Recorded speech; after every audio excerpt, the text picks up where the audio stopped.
వి gold trusted gold buyers మీరు తాకట్టు పెట్టిన బంగారాన్ని విడిపించి ఈ రోజు ఉన్న మార్కెట్ ధరకు కొనబడను 7771077720. హీరో రాజశేఖర్ గారితో మీ అనుబంధం ఇప్పుడు ఎలా ఉంది? బాగానే ఉందండి, గుడ్ ఫ్రెండ్స్ అండి. మొన్న కూడా రీసెంట్గా నేను ఏదో ఫంక్షన్లో కలిశాను, జీవిత గారు వచ్చారు, కలిశాను, మాట్లాడాను. వీఆర్ గుడ్ ఫ్రెండ్స్ అండి, మాకేమీ ఫీలింగ్స్ అంటూ ఏం లేదు. గతంలో సాయి కుమార్ గారి వాయిస్ కోసం హీరో సుమన్, హీరో రాజశేఖర్ ఇద్దరు గొడవ పడ్డారు. సాయి కుమార్ గారిని మధ్యలో ఇబ్బంది పెట్టారు. ఆ గొడవ చాలా దూరం వెళ్ళిపోయి సుమను రాజశేఖరు మాట్లాడుకోని రోజులు కూడా ఉన్నాయి. ఒక వార్త ఇలా నడుస్తూ ఉంది సార్ చాలా సంవత్సరాల నుంచి. లేదు, నాకు వాస్తవానికి సాయి పాపులర్ అయింది నా వల్లనే సార్. ఆయన వాయిస్ ఇచ్చేటప్పుడు తమిళ డబ్బింగ్కి ఎవరెవరికో ఇచ్చేవారు, బట్ పాపులారిటీ వచ్చింది నా వల్లనే. సార్ నా సినిమాలు తర్వాత పికప్ అయ్యి ప్రతి సినిమాకి సాయి కుమార్, తర్వాత సాయి కుమార్ రాజశేఖర్కి, ఎప్పుడైతే రాజశేఖర్ వచ్చారో రాజశేఖర్కి చెప్పాడు. దాని తర్వాత ఏమైందంటే ఆయన హీరోగా పోలీస్ స్టోరీ కన్నడ సినిమాలు అవడంతో డబ్బింగ్లు తగ్గించేసాడు ఆటోమేటిక్గా. నాకు ఫోన్ చేసి, భయ్యా నేను చెప్పలేకపోతున్నాను ఎందుకంటే నాకు ఇట్లా షూటింగ్స్ అన్నీ వచ్చేసింది, సో ఇంకా మీరు ఎవరైనా చూసుకొని చెప్పేసరికి నేను ఒకటే చెప్పాను, సాయి ఇప్పుడు నేను నీతో మాట్లాడేది తెలుగే, తమిళ్ కాదు, సో నాకు ఆ భయం లేదు, నాకు నేను ఐ కెన్ మేనేజ్, నేను చేసుకోవచ్చు. It's up to the producer, అంటే క్యారెక్టర్ని బట్టి, టోన్ని బట్టి. ఇప్పుడు ఫర్ ఎగ్జాంపుల్ అన్నమయ్య ఉందండి, అన్నమయ్య సినిమాకి బాలుగారు మాట్లాడారు, ఎందుకంటే అటు పద్యాలు ఉన్నాయి. అవును, ఇట్లా కొంత డైరెక్టర్స్కి కొన్ని బ్రెయిన్లో కొన్ని ఉంటాయి, వాయిస్, ఆ క్యారెక్టర్, ఆ హెవీనెస్. సో నన్ను మాట్లాడమంటే నేను డెఫినెట్గా నేను మాట్లాడవచ్చు. అండ్ నాకు అంటే మాట్లాడితే ఏంటంటే అవార్డు వస్తుంది ఆ పిచ్చి నాకు లేదు. నాకు అవార్డు ఆల్రెడీ నాకు భగవంతుడు ఇచ్చేసారు ఈ ఇండస్ట్రీలో, ఇంకా అది కావాలని చెప్పి అట్లేం కాదు.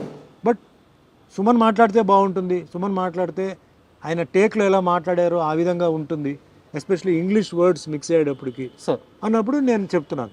కొందరేమో లేదు సార్ వాయిస్ సాఫ్ట్గా ఉంది, కొంచెం దీనికి బేస్ వాయిస్ కావాలి సార్, మీరు చెప్పుకోండి అంటున్నాను. సో నాకు మైండ్ ఆ సైడ్లో పోవట్లేదండి, ఇది నా వాయిస్ ఇలా ఉండాలి, అలా ఉండాలి, ఇలా ఉండాలి, అలా కాదు. సో ఎప్పుడు నాకు రాజశేఖర్ గారికి అలాంటిది ఏం లేదు సార్, ఏదో అనుకోవడం తప్ప లేదు. మళ్ళీ అదే సాయి కుమార్ వచ్చేసి, భయ్యా నేను చెప్తాను సార్, భయ్యా నాకు చెప్పండి ఏదైనా పిక్చర్, మంచి పిక్చర్ క్యారెక్టర్ ఉంటే చెప్పండి, నేను టైం తీసుకొని వస్తాను, ఓకే ఎంతైనా మీరే నేను అది నాకు ఎందుకో గిల్టీగా ఫీల్ అవుతున్నానంటే, లేదు సార్ అలాంటి క్యారెక్టర్ వస్తే నేను చెప్తాను అయితే నేను, so you carry on with your work అని చెప్పేసి కన్నడలో ఆయన బిజీగా హీరోగా ఉన్నప్పుడని మేము డిస్టర్బ్ చేయలే అతన్ని. మరి రాజశేఖర్కి ఆయనకి ఏం జరిగిందో అదంతా నాకు తెలియదు. But myself, Sai Kumar, Rajasekhar openly we're all very good friends అండి. ఎవడో ఏదో చెప్పి ఏదో పడట్లేదు అది ఇది చెప్పడం తప్ప ఏం లేదు, వీఆర్ వెరీ హ్యాపీ. అండ్ ఒక యాంగ్రీ యాక్షన్ పోలీస్ ఆఫీసర్ రోల్లో మీరు ఒక సినిమా చేశారు, నేటి భారతం అనుకుంటారు తెలుగులో. ఆ సినిమా రిలీజ్ అయిన తర్వాత చాలామంది యువత పోలీస్ అవ్వాలి, డిపార్ట్మెంట్లో చేరాలి, దేశానికి సేవ చేయాలి, ఒక ఇన్స్పిరేషన్ ఇచ్చిన సినిమా అది. ఆ సినిమాలో మీ యాక్షన్ పీక్స్లో ఉంటుంది, సినిమా కూడా సూపర్ హిట్.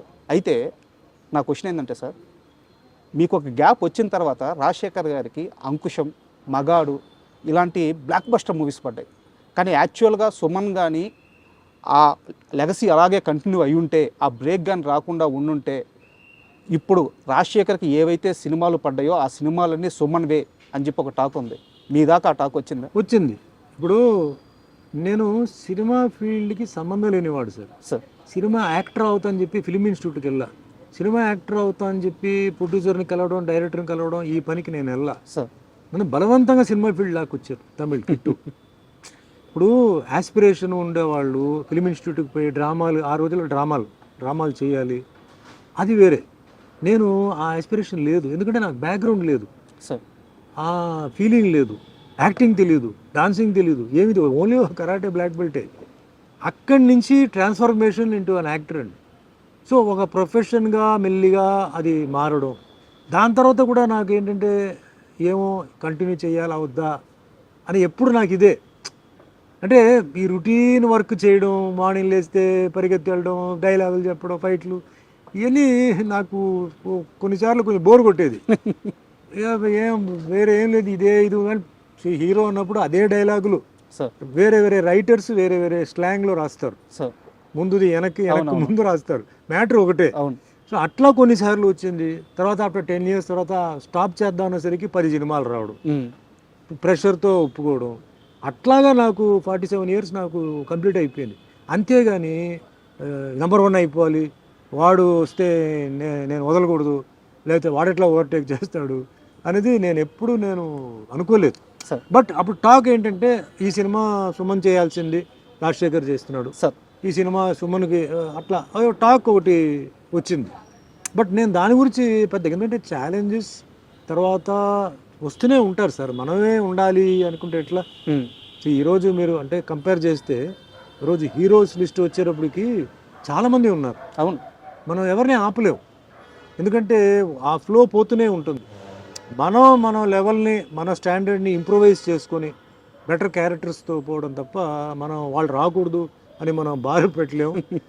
సో మనం వాళ్ళు కూడా ఈయన రాకూడదు అని చెప్పేసి ఆపడానికి లేదు. అంటే లేదు సార్, అంటే సుమన్ అనే వ్యక్తి ఏ రోజు కూడా అలా ఆలోచించిన మనిషి కాదు, అది అందరికీ తెలుసు. కాకపోతే ఇలాంటి ఒక టాక్ ఉందని మీకు చెప్పాలనే ఉద్దేశంతో ఈ క్వశ్చన్ అడిగాను. వచ్చింది, టాక్ వచ్చింది. సో అండ్ మీరు లైఫ్ గురించి మీ కెరీర్ గురించి మాట్లాడేటప్పుడు చాలా ఎక్కువ సార్లు దేవుడి ప్రస్తావన తీసుకొని వస్తారు. సో దేవుడిని మీరు చాలా బలంగా నమ్ముతారు. అయితే ఒక ఇంటర్వ్యూలో మీరు మాట్లాడుతూ నా పైన చేతపడి కూడా జరిగింది అని చెప్పి మీరు అన్నారు. సార్ మీ పైన జరిగిన అక్రమ కేసులు వాటి గురించి అన్ని వివరాలు అందరికీ తెలుసు. దాని నుంచి మీరు కడిగిన ఒక ముత్యంలాగా ఎలా బయటపడ్డారో కూడా అందరికీ తెలుసు. అయితే ఈ చేతబడి చేపించిన వ్యక్తులు ఎవరు సార్? అది తెలియదండి. ఇప్పుడు కూడా అది చాలా ఇండస్ట్రీలో కూడా ఇప్పుడు కూడా బిజినెస్, ఫిలిం ఇండస్ట్రీ తర్వాత వాటిలంతా ఇప్పుడు జరుగుతూనే ఉన్నాయి ఇప్పటికీ. కేరళలో చాలా ఫేమస్ చోటానికరే అని చెప్పి ఒక ప్లేస్ ఉంది సార్. అక్కడ ఈ చేతపడి చేసింది తీసేయడం చాలా మందికి తెలియదు. అంటే రకరకమైన మెథడ్స్, విచ్ క్రాఫ్ట్ అంటారు చూసారా, రకరకమైన ఇవి ఇంకా జరుగుతూనే ఉన్నాయి సార్. కేరళ వాళ్ళకి బాగా తెలుసు ఎట్లా దాన్ని ప్రయోగం చేయడం, ఎట్లా దాన్ని చేయడం, డల్ చేయడం, లేకపోతే మనస్పర్ధాలు తీసుకురావడం, అది ఇప్పుడు కూడా ఉందన్నమాట. అది అప్పట్లో నాకు అంటే కొందరు ఏం చెప్పారంటే కొంచెం టైంలో అంతా ఇది జరిగింది చెప్పేసరికి నేను కూడా తర్వాత అక్కడికి వెళ్ళిపోయి, అంటే వాళ్ళు ఏదో చేశారండి, ఏదో పూజ చేయాలన్నారు, ఏదో చేసాం, విడిపించాం, అయిపోయింది అన్నారు. ఓకే, అదేం నేను కాదు అని నేనేం చెప్పను. బట్ నేను ఏమి నమ్ముతానంటే నేను చెప్తున్నాను చూసారా, టైం అనేది, ఆ డెస్టినీ అనేది ఒక డిజైన్ పెట్టేసింది సార్. ఈ సంవత్సరం ఇది, ఈ సంవత్సరంలో ఈ నెల ఇది, ఈ నెలలో ఈ వారం ఇది, వారంలో ఈ రోజు ఇది, అది జరిగి తీరాలి, అది జరిగి తీరాలి సార్. అది నా ఎక్స్పీరియన్స్తో చెప్తున్నాను. మనం వేరే వాళ్ళ మీద చెప్పొచ్చు, వీడు తొక్కేసాడు, వీడు నొక్కేసాడు, వీడి వల్ల జరిగింది, వాడు. ఆ టైం అలా జరిపిస్తుంది, ఆ టైం కొందరితో చేయిస్తుంది. వాళ్ళకి చెయ్యాలన్న ఉద్దేశం లేదు, అది వాళ్ళ రాతే, అది వాళ్ళ రాతే, ఆ కర్మ, అదే కర్మ అనేది ఆ తప్పు చేయిస్తుంది అక్కడ. వాళ్ళు తర్వాత అనుభవించాలి. ఖచ్చితంగా సార్, ఖచ్చితంగా వాళ్ళు ఫ్యామిలీతో అనుభవిస్తారు. నాకు దెబ్బ తగిలిందంటే నా చేయి నొప్పి అండి, నా ఇంట్లో పిల్లలకు దెబ్బ తగిలితే ఏంటండి, వాళ్ళకన్నా నాకు నొప్పి ఉంటుంది. అది అలాగే రోగాలు రావడం, రోగాలు కూడా టైంని బట్టి సార్ వస్తుంది. మన బాడీలో ఫుల్ ఏంటంటే, అంటే నేను కొంచెం అస్ట్రాలజీ చదివాను సార్, మన బాడీలో ప్రతి part is connected to planet అండి సార్. ఏదో ప్రాబ్లం ఉంది అంటాడు డాక్టర్, అంటాడు నీకేమీ లేదు, నువ్వు బాగానే ఉన్నావా, నువ్వు ఎక్కువగా ఆలోచిస్తున్నావు, నీ రిపోర్ట్స్ అని బ్రహ్మాండంగా ఉంది అంటాడు. కానీ అతనికి సరిగా లేదు, రాత్రి నిద్ర పట్టట్లేదు, శ్వాస సరిగా రావట్లేదు, ఏదో అంటాడు. అన్డయాగ్నోజబుల్ డిజీజ్ అంటారు. వాడి కష్టం వాడికి ఒక్కడికే తెలుస్తుంటుంది, వాడికే తెలుసు. అదే దట్ ఈస్ టైం. అలాగే బాగా తాగుతాడు సార్ వీడు, ఉదయం మధ్యాహ్నం సాయంత్రం కూడా తాగుతాడు, 10 సంవత్సరాల నుంచి తాగుతున్నాడు, కానీ ఇంకా బ్రహ్మాండంగా ఉన్నాడు అంటారు. అది టైమే. అంటే ఆ గ్రహాలు, లోపల ఉన్న గ్రహాలు అంత బలంగా ఉంటాయి సార్. యాక్సిడెంట్ జరుగుతాయి సార్, అయిపోయాడు అనుకుంటాం, బ్రతికిపోతారు, తిరిగి వస్తాడు. కొందరు నుంచి అలా పడిపోతారు. All this is connected to time అండి. Family, career, health, wealth, prosperity, అధికారం, అవన్నీ టైం కనెక్టెడ్. మనం అందుకే చెప్తాను కదా, అవతల వాడిని చూసి ఎప్పుడు మనం వాడెలా ఉన్నాడు నాకు ఇలా ఉండాలి అవదు, కష్టం. సార్ ఆస్ట్రాలజీ అన్నారు కాబట్టి నాకు ఒక చిన్న డౌట్ ఉంది. అంటే మీకు గురుడి స్థానం చాలా బలంగా ఉంది, బుధ గురు, అంటే నాకు కొంత అవగాహన ఉంది, అందుకని అడుగుతున్నాను. మీ జాతకం ప్రకారం బుధ స్థానం, గురు స్థానం చాలా బలంగా ఉంది. అండ్ మీకే తెలియకుండా చిన్నప్పుడు ఒక ఆర్ట్ ఫామ్ నేర్చేసుకున్నారు, మార్షల్ ఆర్ట్స్. అంటే గురుగ్రహం బలంగా ఉన్న వాళ్ళకి ఆర్ట్స్ వచ్చేస్తాయి. ఖచ్చితంగా మీ జాతకంలో మీరు ఇండస్ట్రీలోకి ఒక ఆర్ట్ వైపు రావాలని రాసిపెట్టి ఉండాలి, కానీ మీ జాతకంలో అది లేదంట. అవును, ఎలా సార్ ఇది పూర్తిగా విరుద్ధంగా ఉంది? అదే పైవాడు అండి, ఇక్కడే వస్తుంది. ఇప్పుడు అన్నిటికన్నా శక్తి అనేది మహాశక్తి సార్. ఆ శక్తి ఏంటంటే ఇప్పుడు మనిషి జాతకం రాస్తాడు సార్, జాతకాన్ని కూడా ఉల్టా తిప్పగలిగే శక్తి పైవాడు సార్. ఓకే. చాలామంది జాతకం చెప్తారు సార్, ఆ డెత్ అనేది ఎవడైనా కరెక్ట్గా చెప్పగలుగుతాడా? లేదు. చెప్పలేడు. అదేంటి వాడి జాతకం అయిపోయింది కదా, వాడు ఇంకా వాడు ఉన్నాడు ఏంటి, ఇంకా వాడు తిరుగుతున్నాడు ఏంటి అంటారు. పైవాడు అదే మిరాకిల్. మిరాకిల్ మీనింగ్ ఏంటంటే అది, వాడికి టైం అయిపోయింది. ట్రాజెడీ మీనింగ్ ఏంటి, అదేంటి అప్పుడే చనిపోయాడు, పాపం చిన్న వయసు, వాడికి ఇంకా మంచి భవిష్యత్తు ఉంది కదా, జాతకంలో అలా లేదు కదా. కర్మ. పెళ్ళి అయిన తర్వాత అన్ని జాతకాలు చూసి పెళ్లి చేస్తారు సార్ కదా. అవును. మ్యాచ్ అయిందా లేదా అని. అవును, చాలా చూస్తారు. ముహూర్తాన్ని బట్టి టైం తాళి కడతారు. అవును. ముహూర్తానికి ఫస్ట్ నైట్ పంపుతారు, అన్నీ పంపుతారండి. ఎందుకు విడిపోతున్నారండి? పెద్ద పెద్ద వాళ్ళు చీప్గా చూడరు కదా జాతకాలు. అవును. పూర్వజన్మ కర్మ. కర్మ. ఆ పూర్వజన్మ కర్మలో బ్యాలెన్స్ ఉంటుంది, అది బెండు తీస్తుంది. ఎట్లా? పిల్లల ద్వారా. ఎవడైతే తప్పు చేసాడో వాడేమనుకుంటాడు, నన్ను ఎవడేం పీకలేడు, నేను అది చేశాను ఇది చేశాను, వాడిని మోసం చేశాను అనుకుంటాడు. కానీ వాడికి ఒక మనసు ఉంటుంది కదా, దానికి ఫీలింగ్ ఉంటుంది కదా, అది ఫీలింగ్ ఇవ్వాలి కదా. ఎవరి ద్వారా? పిల్లల్ని బెండి తీస్తే వాడు ఏడుపుతాడు, లేదా వాడు ఏడవడు. సో కర్మ, ఆ కర్మ సిస్టమ్ అండి. You get what you give అంటారు. You give happiness, you get happiness. You give sorrow, you get sorrow. So ఆ కర్మ సిద్ధాంతం అక్కడ ఏంటంటే అది బుక్లో ఎంటర్ అయిపోతుంది. మీరు ఏ తప్పు చేసినా అది ఎంటర్ అయిపోతుంది. ఎప్పుడు ఇవ్వాలి, ఏ విధంగా ఇవ్వాలి, ప్లేట్లో ఇవ్వాలా, ఆకులో ఇవ్వాలా, ఎట్లా ఇవ్వాలి అనేది డిసైడ్ చేసి మీ కరెక్ట్ టైంకి పెడుతుందండి. సార్, మీ జైలు జీవితం గురించి, ఆ పరిస్థితుల గురించి మీరు చాలా ఇంటర్వ్యూలో మాట్లాడారు. నేను వాటి లోతుల్లోకి వెళ్ళట్లేదు సార్. ఆ అంశం మీద నాకు రెండు క్వశ్చన్లు ఉన్నాయి, ఇప్పటి వరకు ఎవరు అడగలేదు. 1985 మే 19 డేట్ తప్పైతే కరెక్టే 19th. ఆ రాత్రి మీ ఇంటికి పోలీసులు వచ్చారు, మిమ్మల్ని తీసుకెళ్లారు, ఒక ఎఫ్ఐఆర్ వేశారు, అక్కడ ఉంచారు. సరే, దాని నుంచి మీరు ఒక 6 నెలల తర్వాత బయటపడ్డారు, జైల్లో చాలా కష్టాలు అనుభవించారు. ఇవన్నీ పక్కన పెట్టేద్దాం, ఎందుకంటే అందరికీ తెలుసు. కానీ సార్, మీరు జైలుకి వెళ్ళక ముందు ఒక పెద్ద రాజకీయ నాయకుడు, తమిళనాడులో ఒక పెద్ద రాజకీయ నాయకుడు మిమ్మల్ని పిలిచారని, సుమన్ నీ మీద ఇలాంటి ఒక అభియోగాలు నేను వింటున్నాను, నా దాకా వచ్చినాయి, జాగ్రత్తగా వాటన్నిటినీ పక్కకు వచ్చేసి అని అడిగారని, దానికి మీరు నేను ఏ తప్పు చేయలేదు, నాకు సంబంధం లేదు, నాకేం సంబంధం, నాకెందుకు చెప్తున్నారు అని ఆయన నొచ్చుకునేలా సమాధానం చెప్పారని, దానివల్లే మీరు జైలుకి వెళ్ళాల్సి వచ్చిందని నేను ఒక 2 రోజుల్లో అన్ని పాత వార్తలు అన్నీ తెలుసుకొని కాస్త మీ ముందు ఈ క్వశ్చన్ ఉంచుతున్నాను. నిజమా అబద్ధమా? రాంగ్ అండి. ఎవరు నన్ను పిలవలేదు, ఎవరు నాతో మాట్లాడలేదు, ఏ పెద్ద రాజకీయ నాయుడు కూడా నా దగ్గరికి రాలేదు. It was all of a sudden అండి. సుమన్ జైలుకి వెళ్తారని సుమన్కి ముందే తెలుసు కదా? లేదు, తెలియదు. తెలిస్తే మేము జాగ్రత్తలు ఉంటాం. మీ వెనక పోలీసులు పడుతున్నారని, మీ కాల్స్ కానీ మీ మెసేజ్లు కానీ ఎవ్రీథింగ్ పోలీసులు ట్రాక్ చేస్తున్నారని మీకు తెలియదు? అక్కడ మెసేజ్ ఎక్కడ ఉంది ఆ టైంలో? కాల్స్ లేవు. అంటే మా ఐడ్రీమ్కి వచ్చినప్పుడు భానుచంద్ర గారు ఒక మాట చెప్పారు, ఒకరోజు రోడ్డు మీద ఆయన పోతా ఉంటే మీరు ఆల్ ఆఫ్ సడన్గా కార్ వేసుకొని వచ్చేసి, అప్పటికే అది న్యూస్ వచ్చేసిందండి. అది జరిగిన సెకండ్ డే ఏదో నాకు అరెస్ట్ అయింది. ఓకే, అంతే. అది ఆయన చేసిన సెకండ్ డేకి నాకు అరెస్ట్ అయింది సార్. అప్పటికి మనకి అంటే మనకు ఉన్న సర్కిల్ ఉన్నారు కదా, 2-3 days ముందు తెలిసిపోయింది. సర్కిల్ చెప్పారు, ఓకే ఇట్లా ఏదో అనుకుంటున్నారు ఇట్లా అన్నప్పుడు, ఇప్పుడు భయపడిపోయి కండిషన్ బెయిల్ తీసి లేకపోతే హై బెయిల్కి పోవడం లేదు. నేను I wanted it, let it come, I was prepared, come what be. ఎందుకంటే అలా చేసినప్పుడు వేరే ఎవడో చేయాలనుకున్న వాడు ఇంకా దారుణంగా ఏదో ఒకటి చేస్తాడు.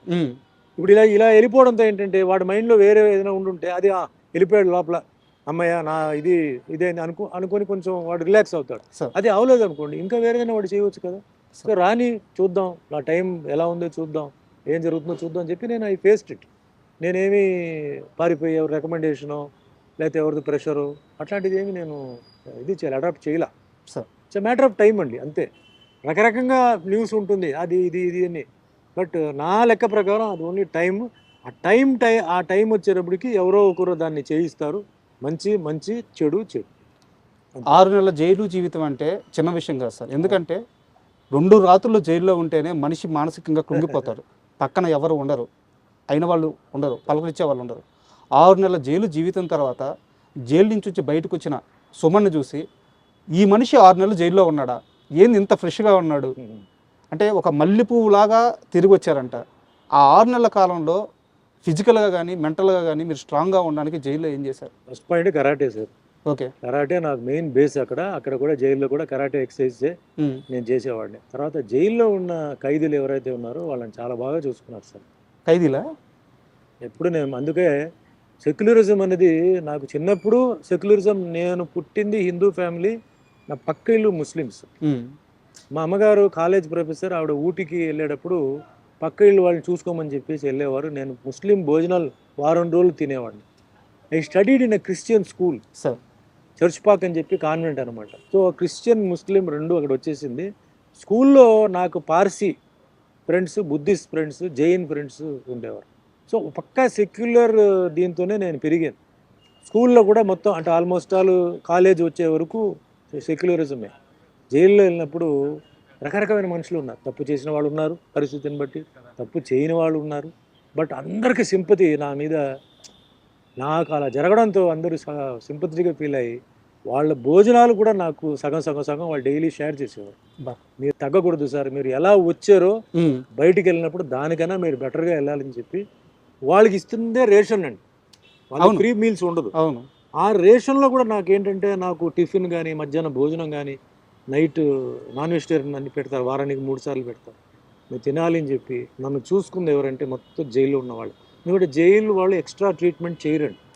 పొలిటికల్ ప్రిజనర్ అయితే చేస్తారు, పొలిటికల్ ప్రిజనర్కి చాలా బాగా చూసుకుంటారు. బట్ నార్మల్ పర్సన్ ఎవరైతే రిమాండ్లో వచ్చున్నారో వాళ్ళని మామూలుగానే ట్రీట్ చేస్తారు. నేను బయట రావడానికి ఆ టైంలో మెయిన్ ఎవరంటే జైల్లో ఉన్న జైలు ఇన్మేట్సే. దాంట్లో హిందూ, ముస్లిం, క్రిస్టియన్ అందరూ, అన్ని క్యాస్ట్, అంటే తమిళనాడు అన్ని క్యాస్ట్, అన్ని రకమైన మతాలు, కులాలు ఉన్న వాళ్ళు చూడడంతోనే నేను బయటకు వచ్చినప్పుడు ఎవరు నమ్మలా సార్.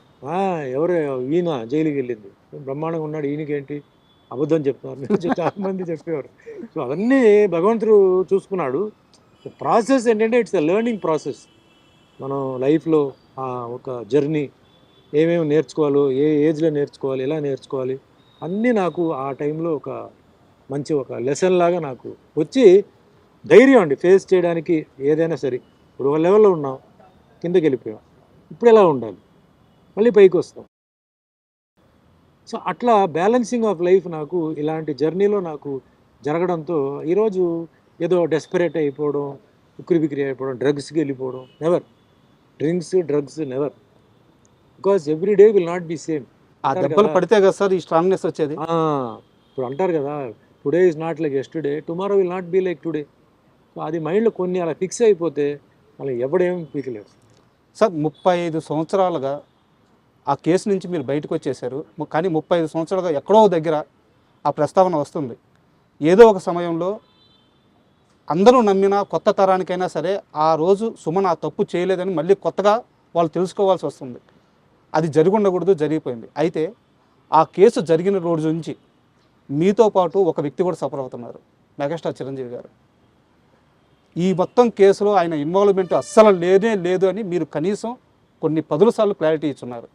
ఆయన మీడియా ముఖంగా ఇప్పటికే ఒక 5-6 సార్లు క్లారిటీ ఇచ్చున్నారు. ఇప్పటికీ ఆయన అంటే నచ్చని వాళ్ళు, ఆయన్ని తిట్టాలనుకునే వాళ్ళు, ఆయన్ని వ్యతిరేకించే వాళ్ళు ఇప్పటికీ ఆ కేసు మీద పెట్టి కింద కామెంట్లో, సోషల్ మీడియాలో పెడుతూ ఉంటారు.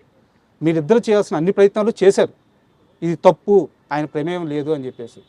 కానీ ఇప్పటికీ అంటూనే ఉన్నారు. ఇందాక నేను మిమ్మల్ని ఒక వరం అడిగాను, ఆ వరం ఇప్పుడు మీరు చిరంజీవి గారికి ఫోన్ చేసి ఒక్కసారి దీపావళి శుభాకాంక్షలు చెప్తే. ఇప్పుడు అది వద్దు sir, I don't want to bargain. ఎందుకంటే మా రిలేషన్షిప్ బాగుంది సార్. ఏదో అడ్వాంటేజ్గా తీసుకొని అది చేస్తే మళ్ళీ రేపు ఫ్యూచర్లో నాకు ఇది కాల్ చేసేది నాకు రాదు సార్. సో ఆయన అడగకుండా అది చేయకూడదు. అది సార్ ఆయన అడిగి నెక్స్ట్ టైం ఏదైనా ఉంటే మనం చేయవచ్చు, కానీ అడగకుండా I don't want to do it. Exploit చేయడం నాకు ఇష్టం లేదు. అంటే ఆ రిలేషన్ ఎలా ఉంది సార్ ఇప్పుడు? నా మీద కానీ చిరంజీవి గారి మీద కూడా ఏంటంటే ఎప్పుడు ఉంటాయి, ఎంత మంది చేసినా పినాలే వెనకాల ఎవరో ఒకరు ఉంటారు.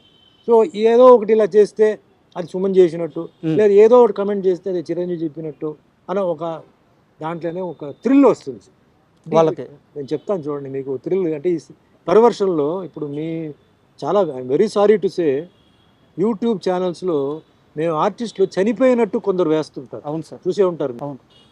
ఏదో ఫోటో పెట్టి అవును. లాంగ్ షాట్లో ఏదో మా రిజంబ్లెన్స్ కొంత పెట్టి మధ్యలో క్లోజప్లు పెట్టి అది పర్వర్షన్. అది వన్ టైప్ ఆఫ్ పర్వర్షన్. అలాగే ఇది ఒక టైప్ ఆఫ్ పర్వర్షన్ ఇది. సో దాన్ని మనం ఏం చేయలేం. ఇప్పుడు ఆ పర్వర్టెడ్ మెంటాలిటీ ఉంది చూసారా, దాన్ని మనం ఏం చేయలేం. కానీ ప్రాసెస్లో ఏమవుతుందంటే చాలామంది బాధపడతారు, చాలామంది షాక్ తింటారు, చాలామంది అభిమానులు తట్టుకోలేకపోతారు.